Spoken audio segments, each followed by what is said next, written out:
Hi sir, how are you? Hi అండి, బాగున్నాను. మీరు బాగున్నారా? Good sir. September 5th Ghaati release అవబోతుంది. లోపల ఏం జరుగుతుంది మైండ్లో? టెన్షన్గా ఉంది. ఫస్ట్ సినిమా కదా, ఆడియన్స్ ఎలా రిసీవ్ చేసుకుంటారు. తర్వాత ఈ సినిమా విషయానికి వస్తే యూవీ క్రియేషన్స్, ఫస్ట్ ఫ్రేమ్ రెండు చాలా పెద్ద సీనియర్ ప్రొడక్షన్ హౌసెస్. మీ అప్రోచ్ ఏంటి సార్ అసలు ఈ సినిమాకి? అంటే అప్రోచ్ అంటే లైక్ అంటే ఇప్పుడు కథ చెప్పిన తర్వాత మీరు ఏం చేశారు? కథ చెప్పిన తర్వాత like fully excited for working this movie. తర్వాత అనుష్క గారు అని తెలిసిన తర్వాత కొంచెం షాక్ అయ్యా. ఫస్ట్ నరేషన్ తర్వాత మీ ఇమీడియట్ రియాక్షన్ ఏంటి సార్? క్రిష్ గారు కథ చెప్పిన తర్వాత మీకు ఎలాంటి డౌట్స్ ఉన్నాయి? మీ రియాక్షన్స్ ఏంటి? డౌట్స్ లేకుండా అండి. లైక్ క్రిష్ గారు ఎక్స్ట్రాడినరీ స్టోరీ టెల్లర్. మొత్తం విన్న తర్వాత చాలా బాగుంది సార్, మంచి story line, will work on it అని చెప్పాను. ట్రైలర్లో చూస్తే హమ్మింగ్స్ ఎక్కువ డామినేట్ చేసినట్టు నా పర్సనల్గా అనిపించింది. అసలు ఒక హమ్మింగ్ ఒక ట్రైలర్లో కానీ సినిమాలో కానీ ప్లేస్ చేయాలంటే రిక్వైర్మెంట్స్ ఏంటి సార్? యాక్చువల్లీ దానికి రిక్వైర్మెంట్స్ ఏముందంటే లైక్ మ్యూజికల్గా మనం అప్రోచ్ అవ్వాలి దానికి. అంటే ఇప్పుడు ఆ సీన్కి హమ్మింగ్ పడితే బాగుంటుందా లేదా అనేది ఫస్ట్ మనం మ్యూజిక్ విని, మనం చేసిన మ్యూజిక్ దాని మీద హమ్మింగ్ వర్కౌట్ అవుతుందా లేదా అనేది ఫస్ట్ చూసుకొని దెన్ విల్ అప్లై. ఓకే. కాకపోతే చాలా లిటరేచరు, చాలా సైన్స్ ఏదో ఉంటుంది హమ్మింగ్స్ బ్యాక్ సైడ్. ఇప్పుడు కీరవాణి గారు కానీ ఇళయరాజా గారు కానీ ఒక మ్యూజిక్, ఒక హమ్మింగ్ ప్లేస్ చేస్తే బ్యాక్గ్రౌండ్ మ్యూజిక్లో కానీ ట్రైలర్లో కానీ దాంట్లో చాలా మీనింగ్ ఉంటుంది. అలాగా మీరు ఈ సినిమాకి మ్యూజిక్ కంపోజ్ చేసినప్పుడు, హమ్మింగ్స్ చేసినప్పుడు ఎలాంటి మీనింగ్ తీసుకొచ్చారు సినిమాకి? యాక్చువల్లీ హమ్మింగ్స్ ఎమోషన్స్ బాగా క్యారీ చేస్తాయి. సో చాలా చోట్ల అది క్యారీ అయింది బాగా. సో దాన్ని అలాగే డిఫైన్ చేయడం కరెక్ట్. ఇప్పుడు ఈ సినిమా చూస్తే చాలా రగ్గుడ్గా ఉంది. టెంప్లెట్ కానీ, హిల్స్ కానీ, రోడ్స్, ఏదో కల్చరు. ఈ రగ్గుడ్నెస్ని తీసుకురావడానికి మీరు చేసిన రీసెర్చ్ ఏంటి? సో ఈ రగ్గిడ్నెస్ని కాదండి, యాక్చువల్లీ ట్రైబల్ బేస్గా వెళ్ళాం. ట్రైబల్ బేస్గా వెళ్ళి దాన్ని మనం కమర్షియల్ ఆస్పెక్ట్కి తీసుకొచ్చాం. సో ఇది మొత్తం మోడర్నైజ్డ్ మ్యూజిక్ కూడా కాదు. Okay. Like it's a fusion. Right. అది క్లియర్గా సైలోరే సాంగ్లో కనిపిస్తుంది. ఓ పక్కనేమో ట్రెడిషనల్గా వాళ్ళు చీరలే కట్టుకొని వాళ్ళ కల్చర్ ప్రకారం హమ్ చేసుకుంటూ సాంగ్ చేసుకుంటూ ఉన్నారు. ఇంకో పక్కనేమో రాజసుందరం మాస్టర్ ఒక డీజే పెట్టుకొని ఆయన లోకంలో ఆయన ఉన్నాడు. దాన్ని ఎలా మిక్స్ చేశారు సార్ అసలు? అది యాక్చువల్లీ ఆ కాన్సెప్ట్ ఏంటంటే సేమ్ ట్రైబల్స్లో వాళ్ళు ఏంటంటే ఈ ఎస్పెషల్లీ ఘాటీస్ వాళ్ళకి ఏ అకేషన్ అయినా they will sing one song. ప్రతి అకేషన్కి అదే పాడతారు ఇంకా వాళ్ళు. So there is no change in that tune కానీ ఏదో కానీ. సో ఆ పాయింట్ నాకు క్రిష్ గారు చెప్పారు. వాళ్ళు పాడిన కొన్ని ఇవి కూడా రికార్డ్ చేసి పంపించారు. సో పెళ్ళికి కూడా వాళ్ళు అదే సాంగ్ పాడతారు. సో ఆ స్టైల్కి దగ్గరగా ఆ పల్లవి సెట్ చేసాము. అండ్ పెళ్ళిలో ఆబ్వియస్లీ ఏదో ఒక డీజే లాగా ఉంటుంది, మనకి ఒక డీజే సాంగ్ లాగా కూడా చేద్దాం సాగర్ అంటే ఆ డీజే ఎలిమెంట్ అప్పుడు ఇంక్లూడ్ చేసాం. సో రాజసుందర మాస్టర్ గారు డీజే అనమాట దాంట్లో. ఆయన రియాక్షన్ ఏంటి సార్ ఆ సాంగ్ విన్న తర్వాత? ఇంకే చూసారు ఆయన్ని మొత్తం స్వింగ్ అవుతుంది. చూస్తుంటే కథ ఒరిస్సా బ్యాక్డ్రాప్ లో స్టార్ట్ అయ్యి అలా జర్నీలో వెళ్తా ఉన్నట్టు. ఆంధ్ర ఒడిస్సా బార్డర్లో. రైట్. ఆ పర్టికులర్ రీజన్స్ కి సంబంధించిన ఇన్స్ట్రుమెంట్స్ కానీ ఏమన్నా వోకల్స్ కానీ మీరు ఏమన్నా తీసుకొచ్చి ఇన్ఫ్యూజ్ చేయడం జరిగిందా? Yes definitely. Actually mostly vocals include చేశాను. ఇన్స్ట్రుమెంట్స్ అంటే డిజిరోడో లాంటివి, that's a common tribal instrument. So ఇలాంటివి కొన్ని ఇంక్లూడ్ చేశాను. ఓకే. అసలు ఎందుకు సార్ మ్యూజిక్ ఎందుకు చూస్ చేసుకున్నారు మీ కెరీర్గా అంటే లైక్ చాలా సంవత్సరాల నుంచి మ్యూజిక్లోనే ఉన్నాను. సో చాలా మంది దగ్గర వర్క్ చేశాను. మణి సార్, కీరవాణి సార్ అండ్ తమనన్న దగ్గర. సో చిన్నప్పటి నుంచి మ్యూజిక్లో ఉండే. మా అమ్మ మ్యూజిషియన్, మా అమ్మ singer, daddy musician. Okay. So వాళ్ళతో షోస్కి వెళ్ళేవాడిని. రైట్. అట్లా కెరీర్ అయిపోయింది. అంటే ఏదో ఒక పర్టికులర్ సీక్వెన్స్ ఒక సీన్ మన మైండ్ ని టర్న్ ఓవర్ చేస్తుంది. ఎస్ నేను మ్యూజిక్ చేయాల్సిందే. ఇంట్లో 10 మంది డాక్టర్లు ఉన్నా మనం డాక్టర్ అవ్వాలని రూల్ లేదు, మ్యూజిషియన్స్ ఉన్నా అవ్వాలని లేదు. ఆ పర్టికులర్ సీక్వెన్స్ గురించి అడుగుతున్నాను సార్. యాక్చువల్లీ డాడీ డ్రమ్మింగ్ చూసి నేను స్టార్టెడ్ డ్రమ్మింగ్. తర్వాత గురువు దగ్గర నేర్చుకొని తర్వాత మళ్ళీ అలా ప్లే చేస్తూ ప్లేబ్యాక్ సింగర్స్కి లైవ్ షోస్ ప్లే చేసేది. దాని తర్వాత మనీ సార్ దగ్గర జాయిన్ అయ్యాను 2011. జాయిన్ అయిన దగ్గర అక్కడ లైవ్ షోస్కి వెళ్ళేవాడిని, టూర్స్ చేసేవాళ్ళు. డ్రమ్స్ శివమణి, మనీ సార్, మణిశర్మ గారు. Okay right. Okay. So sir తోటి టూర్స్కి వెళ్ళేవాడిని, షోస్. అక్కడే ఇంకా ప్రోగ్రామింగ్ నేర్చుకుని ఆయన దగ్గర వర్క్ చేసి ఇంకా అక్కడి నుంచి అందరి దగ్గర వర్క్ చేశాను. అలా జరిగింది సార్. ఇప్పుడు బేసిక్గా ఇంట్లో మేము మామూలుగా వింటున్నప్పుడు సౌండ్ పెంచు అంటారు, మ్యూజిక్ పెంచు అంటారు. మ్యూజిక్కి సౌండ్కి ఏంటి సార్ తేడా?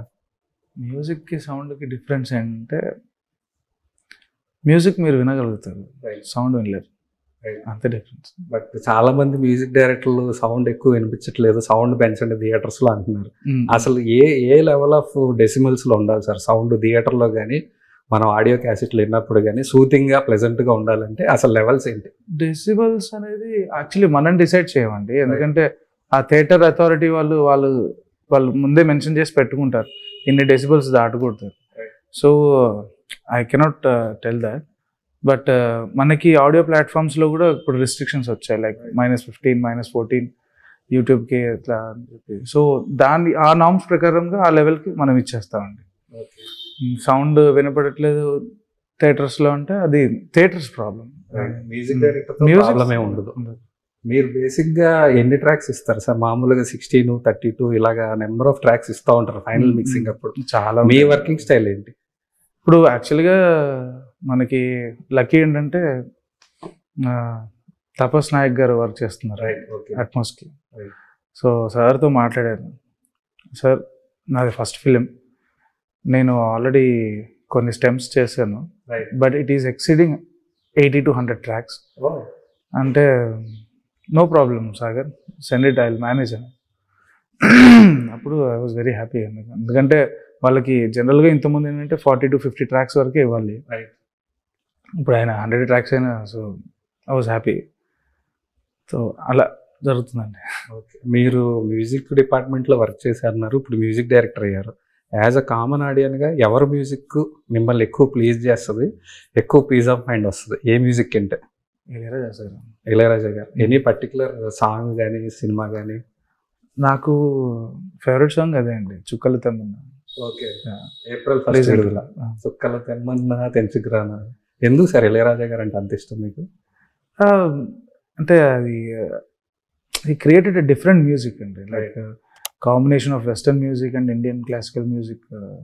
అది కొంచెం చాలా కష్టం. అంటే రాగా బేస్డ్ ట్యూన్ వెళ్తుంటే దానికి వెనకాల జాజ్ కార్డ్స్ ఎవరు ఎక్స్పెక్ట్ చేయరు, చాలా కష్టం కూడా చేయడం. మీ స్ట్రెంత్ ఏంటి సార్ మ్యూజిక్లో? రిథమ్. అంటే ఒక పర్టికులర్గా రిథమ్ బేస్డ్ సాంగ్ అంటే ఏం చెప్పగలరు అందులో? దేని రిథమ్ ఎక్కువ ఉన్న సాంగ్? ఘాటీలో కావచ్చు, ఓవరాల్గా మీ లైఫ్ ఎక్స్పీరియన్స్?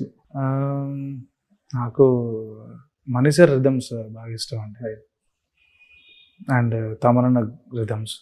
ఓకే సార్, మీరు చాలా మంది దగ్గర వర్క్ చేసే అంటున్నారు కదా, ఎప్పుడైనా వీళ్ళు ఎందుకు ఇంత పెద్ద మ్యూజిక్ డైరెక్టర్స్ అయ్యారు అని మీరు ఫీల్ అయినప్పుడు కానీ ఆలోచించినప్పుడు కానీ వాళ్ళ టెక్నిక్ ఎప్పుడైనా బ్రేక్ చేయాలని ట్రై చేశారా? వాళ్ళ టెక్నిక్ ఏంటి అసలు? వాళ్ళ అంత పెద్ద మ్యూజిక్ డైరెక్టర్స్ అవ్వడానికి వాళ్ళు ఎంచుకున్న టెక్నిక్ ఏంటి? మీకు అర్థమై ఉంటుంది ఈ పాటికి. అర్థమైంది, బట్ అది డీకోడ్ చేసేంత టైం ఇవ్వలేదు. కృషి గారు నాకు సడన్ గా చెప్పేశారు లైక్ ఈ మూవీ వేరే చేస్తున్నారు. సో మధ్యలో నేను ప్రోగ్రామర్ నుంచి మ్యూజిక్ డైరెక్టర్గా మారడానికి కొంచెం టైం పట్టింది, అనలైజ్ చేసి ఎలా వర్క్ చేయాలి, వర్క్స్ ఎలా డివైడ్ చేయాలి. మీరు ప్రోగ్రామింగ్ చేస్తున్నప్పుడు బాగా సక్సెస్ఫుల్ ఫిల్మ్కి ఏ సినిమాకి వర్క్ చేశారు? చాలా మూవీస్ చేశానండి, బాగా గుర్తుండిపోయి ఇప్పుడు ఇలా చెప్పగానే నేను కూడా ఫ్లాష్ లైట్ లాగా వెళ్ళగలను నా ఫేస్. వీరసింహారెడ్డికి మొన్న రీసెంట్గా చేశాను, మ్యాట్ 2కి స్కోరింగ్ చేశాను. తర్వాత అన్నపూర్ణి అని ఒక మూవీ తమరన్నది, దానికి చేశాను. ఇంకా మనీషర్కి పాతవి లైక్ జెంటిల్మెన్ కొన్ని అవి చేశాను, రెడ్, స్మార్ట్ శంకర్ ఇలాంటి వర్క్ చేశాను. ఈ సినిమాలో సాంగ్ కూడా పాడినట్టున్నారు, ఏంటి సార్ ఆ సాంగ్ పాడడానికి రీజన్ ఏంటి? ట్రాక్ వాయిస్ పాడాను. రైట్. సో అది సార్కి నచ్చి you are not changing the singer, you are the singer అన్నారు. అది కూడా ఒక సర్ప్రైజ్ నాకు. ఉంచేద్దాం సార్, పాడితే ఎవరన్నా పాడుతుంది, పాడేవండి కాదు, నీ వాయిస్ బాగుంది ఉంచే అన్నారు. ఆ సైలోరే అంటే ఏంటి సార్ మీనింగ్? ఆ లిరిక్ మీనింగ్ ఏంటి అసలు? సైలోరే మీనింగ్ వెళ్ళింది, అది జస్ట్ జిబ్రిష్. సైలోరే లొల్లాయి లొల్లాయి లొల్లాయి. ఓకే. కృష్ణ గారు చాలా సీనియర్ డైరెక్టర్ కదా, ఆయన చేసిన సినిమాల్లో if you want to choose one film అంటే ఏ సినిమా గురించి చెప్తారు? గమ్యం. ఎందుకు sir? Lot of emotions, reality, life reality అంటే చూపించారు అందులో. అంతకంటే ఇంకా అనుష్క కలిసారా సార్ ఈ సినిమా ప్రాసెస్ లో? ఎప్పుడైనా సెట్స్కి వెళ్ళినప్పుడు ఒకసారి కలిసాను. ఏమంటున్నారు, ఏంటి మీ ఎక్స్పీరియన్స్ ఏంటి ఆవిడతో? నేను మ్యూట్ అండి, మాట్లాడలేదు. I was just looking at her ice. చాలా దగ్గర తీసుకొని మాట్లాడారు. ఓకే. అసలు ఎక్స్ట్రాడినరీ పర్సన్. ఎన్ని డేస్ పట్టింది సార్ మ్యూజిక్ ఈ సినిమాకి? బ్యాక్గ్రౌండ్ స్కోర్ మొత్తం ఒక 5 months అయిందండి. ఓకే. 4-5 months లో ఫినిష్ చేస్తాను. ఎన్ని సాంగ్స్ ఉన్నాయి? మొత్తం 6 songs. ఓకే. సిచ్యువేషనల్ అన్ని సిచ్యువేషన్ సాంగ్స్. కొత్తగా ట్రై చేసిన సాంగ్ ఏమైనా ఉందా? సైలోరే లాగా ఇన్ఫ్యూజ్ చేశారు కదా, అలాగే ఇంకేమన్నా ఎక్స్పెరిమెంట్స్ అంటూ కొన్ని జరిగినాయి. కొన్ని లైక్ ఇప్పుడు ఎలాంటి రిలీజ్ అవుతుంది, కొంచెం ర్యాప్ సాంగ్ లాగా ఉంటుంది అది. అంటే ఒకటే ట్యూన్ లాగా రిపీట్ అవుతుంటుంది, బట్ కొంచెం ఫన్ ఉంటుంది. మీరు పిక్చరేషన్ చూస్తే బాగుంటుంది. అండ్ మిగతావన్నీ సేమ్ సిచ్యువేషనల్ సాంగ్స్, ఆ సిచ్యువేషన్ తగ్గట్టు దాన్ని క్యారీ అవుట్ చేసి రికార్డ్ చేశాను. మామూలుగా చాలా మంది మ్యూజిక్ డైరెక్టర్లు 10 days లో 15 days లో చేసేసా ఉంటారు ఆర్ఆర్ అనేది. అది చాలా ఒక ఆర్ట్. మ్యూజిక్ అనేది ఒక ఆర్ట్. డైరెక్షన్ ఇంకో విషయం అయితే క్రాఫ్ట్స్ కింద వస్తాయి, అది ఎవరైనా నేర్చుకొని చేయొచ్చు. ఈ ఆర్ట్ రావాలంటే ఇంట్లో డిఎన్ఏలో ఉంటేనో లేదా ఎవరినో చూస్తే ఇన్స్పిరేషన్తో వచ్చేదో కాదు. ఈ ఆర్ట్ అనేది మనలో ఒక ఇన్బిల్ట్ ఒక ఇన్స్పిరేషన్ ఉండాలి, ఒక ఎసెన్స్ ఉండాలి. దాన్ని మీరు ఎప్పుడు డీకోడ్ చేశారు సార్? యాక్చువల్లీ మణి సార్ దగ్గరే డీకోడ్ చేశాను. Like the way he shows the film. Right. Mani sir background score తోటి మూవీని ఎలా చూపిస్తారు. ఇప్పుడు మీరు ఒక సీన్ అబ్జర్వ్ చేస్తే పవన్ కళ్యాణ్ గారిది బాలు ఒక సీన్లో హీరోయిన్ కాలేజ్లో తిరుగుతుంటే వెనకాల గూన్స్ వస్తారు. అక్కడ పవన్ కళ్యాణ్ గారు ఉండరు. ఆ సీన్లో చూసి నీకు గని తెలుసా బ్యాక్గ్రౌండ్ వస్తుంది, అక్కడ మీకు పవన్ కళ్యాణ్ గారు కనిపిస్తారు. అది ఆ మ్యాజిక్, అది ఆయనకే సాధ్యం.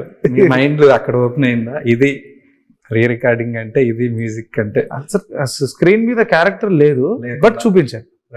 అది ఆ ఎసెన్స్, అది దయ్యం లేకుండా దయ్యం చూపించినట్టు. అది ఆయనకే సాధ్యం. Extraordinary sir. ఇప్పుడు టెక్నాలజీ 2025లో ఉన్నాం, ఏఏ వచ్చి డామినేట్ చేస్తుంది, రకరకాల ఇన్స్ట్రుమెంట్స్ వస్తున్నాయి. ఏఏతో మనం కంపీట్ చేయాలంటారా నిజంగానే, లేకపోతే how do you get updated every day sir? Actually AI అనేది మన ఇండియన్ మ్యూజిక్ని టచ్ చేయలేదండి, కష్టం. అంటే Indian music is very different. Okay, combinations of so many things. Right. We include western also. Western side మ్యూజిక్ని, డిఫరెంట్ జానర్స్ ఆఫ్ మ్యూజిక్ని అన్నిటిని mix చేసి మనం will do a product. Right. So అది ఏఐ వల్ల అవుతుందంటే, బట్ చాలా మంది బయట మేము ఏఐలో ఇలా ఇన్పుట్ ఇవ్వగానే సాంగ్ ఇచ్చేసింది అంటారు. అది ఎంతవరకు కరెక్ట్? అది అలానే ఇస్తుంది కదండి, ఆయన ఏమడుగుతాడో అదే ఇస్తుంది. సాటిస్ఫై అవ్వడమే, కాకపోతే ప్యూర్ సోల్ ఉండదు అందులో. ఒక సోల్ఫుల్ మ్యూజిక్ క్రియేట్ చేయడానికి క్వాలిటీస్ ఏంటి sir? Peace of mind. Right. తర్వాత ఇన్పుట్స్ని మనం కరెక్ట్గా అనలైజ్ చేయడం. రైట్. ఈ ఘాటీ కదా ఒక లైన్లో చెప్పాలంటే ఏంటి సార్? Victim criminal legend. అది క్యాప్షన్ అడగట్లేదు, అది అక్కడే ఉంది మీకు స్టోరీ. అది కాదు, ఒక లైన్ గా చెప్పాలంటే బ్లాక్ బస్టర్ అండి. ఓకే. కన్నుల విందు, చెవుల విందు, అన్నీ ఉంటాయండి. ఘాటీ అంటే ఒక ట్రైబ్కి సంబంధించిన పీపులా? యా ఘాటీస్లో ఘాట్స్ అంటే మీకు తెలిసిందే. Right. సో ఘాట్స్లో ఉండే వాళ్ళని ఘాటీస్ అంటారు. ఓకే. సో వాళ్ళు డైలీ వర్క్ చేసుకునే దాని మీద బేస్ అయ్యి వాళ్ళ లాంగ్వేజ్ గురించి ఏమన్నా స్టడీ చేశారా, మ్యూజిక్ కంపోజింగ్ గురించి? లాంగ్వేజ్ కోసమే స్టడీ చేయలేదు. Okay. సో మనకి ఇప్పుడు ఇక్కడ మన రాష్ట్రాల వాళ్ళకి అర్థం కావాలంటే ఏమంటే తెలుగు ఓన్లీ. ఓకే. సో ఒక సాంగ్ ఇప్పుడు సైలూరులో మీరు చూస్తుంటే ఆ పోర్షన్లో లాంగ్వేజ్ వాడాం. ఓకే. ఓకే. ఏంటి సార్ ఆ లిరిక్ ఏమన్నా పాడగలరా ఒకసారి? అంటే ఆ లాంగ్వేజ్ మనకి ఆ వర్డ్ ఏమన్నా గుర్తుందా? బోర్షా సజేబే ఓకే. ఆ లైన్ ఉంటుందండి పోర్షన్. ఏంటి సార్ అదే మీనింగ్ ఏంటి? అది వర్షం పడేటప్పుడు నాకు ఒక స్క్రిప్ట్ ఎక్స్ప్లెయిన్ చేసి ఇచ్చారు కృషి గారు. రైట్. ఎగ్జాక్ట్ గుర్తులేదు. రైట్. అది అక్కడ వాడాం ఆ కోరస్ పాటలో. ఇప్పుడు ఘాటి సినిమాలో ఏంటి సార్ హైలైట్స్ అంటే ఏం చెప్పొచ్చు? మ్యూజిక్ తప్పకుండా ఒక హైలైట్ ఉంటుంది, బ్యాక్గ్రౌండ్ స్కోర్ ఒకటి ఉంటుంది, మిగతా విషయాలు ఏంటి సార్? యాక్చువల్లీ మూవీలో ఎవ్రీథింగ్ ఈజ్ హైలైట్ అండి. రైట్. మీరు సీన్స్ కానీ, picturisation, screen play and other roles, everyone did great job. Okay. సినిమాకి విజువల్కి సెన్సార్ ఉన్నట్టు సౌండ్కి ఏమన్నా సెన్సార్ అలాగేమన్నా ఉంటుందా అండి ఎప్పుడైనా? నేనైతే ఎప్పుడు వినలేదు, నాకు తెలియక అడుగుతున్నా. Pure out of my curiosity. అస్సలు ఏమి ఉండదు. వెబ్ సిరీస్లకి సినిమాలకి మ్యూజిక్కి ఏమైనా తేడా ఉంటుందా సార్? డెఫినెట్లీ ఉంటుంది. ఏంటి సార్ ఏంటి తేడా? సినిమాకి మనం ఫుల్ కమర్షియల్ వెళ్ళిపోతాం. రైట్. వెళ్ళిపోయి దాని వాల్యూమ్ లెవెల్స్ కూడా కమర్షియల్కి ఎంత లెవెల్స్ ఉండాలో అంత ఉంటుంది. ఓకే. సో వెబ్ సిరీస్కి అది కాదు. Web series is like two silent. Okay. అదే ఇప్పుడు మన ఆఫీస్ నుంచి వెళ్ళంగానే పెట్టుకొని చూసేలాగా ఉండాలి. ఓకే. పెట్టగానే ఇరిటేట్ అవ్వద్దు. రైట్. అలాగా వెబ్ సిరీస్ అనేది లెందీ ఇది కదా. రైట్. కంటిన్యూగా చూడాలంటే రైట్. కొంచెం మన బ్రెయిన్ కొంచెం కామ్గా ఉంటేనే బెటర్. అంటే టీవీకి ప్రాసెస్ చేసేటప్పుడు ఆ టీవీకి ఎంత అవసరం అంతే చేస్తారు. అంతే. సినిమా అనేసరికి వేరే లెవెల్లో వచ్చేది. సినిమాకి వేరే ఉంటుంది. ఇప్పుడు మనం కూడా ఇప్పుడు మూవీకి థియేటర్స్కి ఎంత లెవెల్ కావాలో అంత ఇస్తాం. ఓకే. అది ఓటీటీలోకి రాగానే ఆ ఓటీటీలో ఎంత లెవెల్ వాళ్ళు అడ్జస్ట్ చేసి దాన్ని డౌన్ చేసి పెడతారు. ఓకే. ఓవరాల్గా ఈ సినిమా September 5th రిలీజ్ అవబోతుంది. ఆడియన్స్ ఈ సినిమాని థియేటర్లకు వచ్చి చూడాలంటే ఏం చెప్తారు? డెఫినెట్లీ అనుష్క గారు, కృష్ణ గారు ఉన్నారు, ఇంకా మిగతా ఎలిమెంట్స్ అంటే ఏం చెప్తారు? అంతకంటే ఇంకేం కావాలి? అనుష్క గారు మీరు ఆల్రెడీ ట్రైలర్లో చూస్తుంటారు. దానికి ఇంకా రెట్టింపు చూడాలంటే మూవీ చూడాల్సిందే. మంచి యాక్షన్ సీక్వెన్సెస్ కూడా ఉన్నాయి చాలా. చూసారుగా మొత్తం సినిమా మీరు? చూడకుండా చేయలేనండి. అన్నారు. Okay sir, all the best. Thank you.